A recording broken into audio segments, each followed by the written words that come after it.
Between 1920 and 1921, a group of 10 locomotives appeared on the Great Northern Railway, just at the start of a coal miners' strike. This strike would last for 3 months and had the potential to bring railways to their knees. The new batch of locomotives looked different than anything else the Great Northern had by this time. They were 2/6-0s, which they did have some before. But their boilers were the biggest yet put on a locomotive in the UK. They had an unusual 3-cylinder engine set, but these features were placed on the same frames as the old Moguls. The first of these would be built in 1920, but the idea formed much earlier than that. In August of 1917, the not-yet Sir Nigel Gresley envisioned a new 260 express goods engine, based on his previous H2 and H3 Moguls. These engines, in their own right, were successful, but the Great Northern needed something stronger and faster. Before work could begin on the new Moguls, his first O2 was built and proved successful right off the bat, showing the benefits of his new conjugated valve gear. This success put off the construction of the only theoretical H4. Still, a couple years later, this would be built, with some changes to its design. The H4s proved very fuel efficient compared to the older locomotives, and due to an active coal strike, they got put on express passenger work. This is unusual because they were built for express goods work. They had a funny exhaust beat due to the conjugated valve gear, and they danced around at high speeds, earning the nickname Jazzers. They could haul some very impressive trains.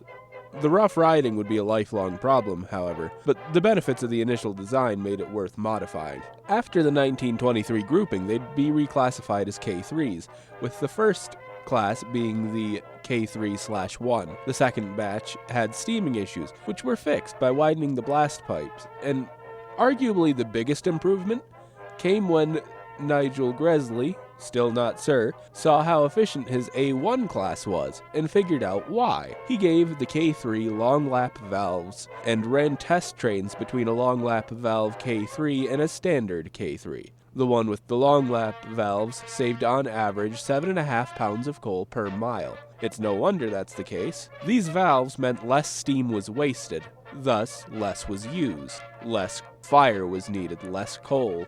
All K3s would have these implemented by 1936. In 1939, they'd also have a northeastern style chimney and blast pipe arrangement installed. As I mentioned earlier, the K3s had a rough riding problem, which was a very big deal considering they were known to reach 75 miles per hour on favorable terrain. They were intended for fast goods trains, but derailing anything at 75 miles an hour is a huge problem. In 1931, there was plans made to make a K3 with a high-pressure water tube boiler similar to Hush Hush, but when that experiment failed, the LNER decided to not waste time and money doing it again but small. In 1932 and 33, there were also plans made for an improved K3 with larger driving wheels for fast mixed traffic work, and also an articulated bogie under the cab to fix the rough riding issue. But this would be dropped in favor of the V2 class, which were very successful again. The K3s would finally have a good experiment run on them in 1945, when Thomson put a pair of B1 cylinders on one,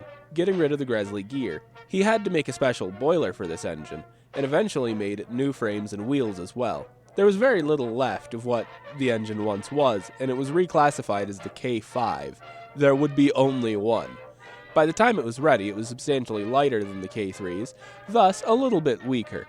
It had better adhesion and better fuel economy though. It ran smoother and was allowed a 75% cutoff instead of 65%. And also, it was easier to maintain since it didn't have the internal cylinder. No more K5s were built because the rebuilding process took so long it was deemed to not be worth it.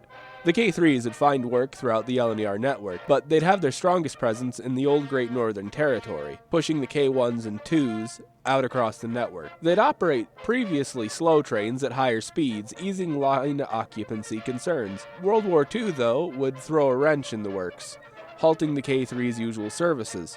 When the war was over, it didn't matter anyway, because the V2s could do everything the K3s did, except better. The K3s were displaced to slower trains. The first K3 was withdrawn for a worn internal cylinder in 1959, and the last withdrawn in 1962. It took 3 years to take the class of 193 out of service. Some were kept on as stationary boilers, but by 1965 the last 2 were gone and the class extinct. For Moguls, the K3s were very heavy.